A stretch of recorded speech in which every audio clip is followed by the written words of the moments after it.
親，如何叫你會更興奮？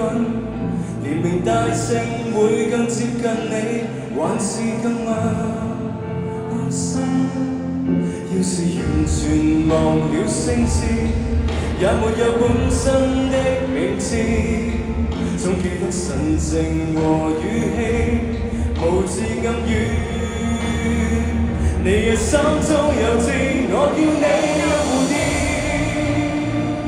你說這聲音可像你，戀上花也是你，風車沙也是你，怎稱呼也在這個世界尋獲你。你那裏是蝴蝶，然而飛不飛一樣你。富士機也像你，左右心更像你，這稱呼配合你唱會唱和蕩氣，改得多麼入戲。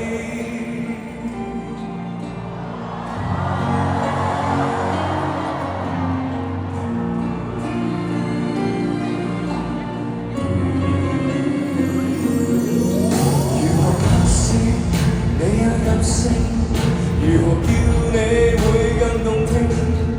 隨時變作世界明星，同樣也是真誠。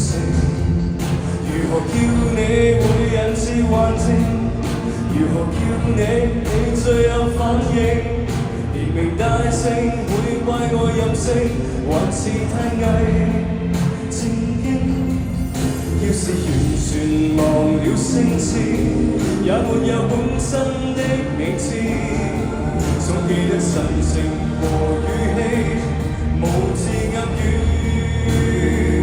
你嘅心中有知。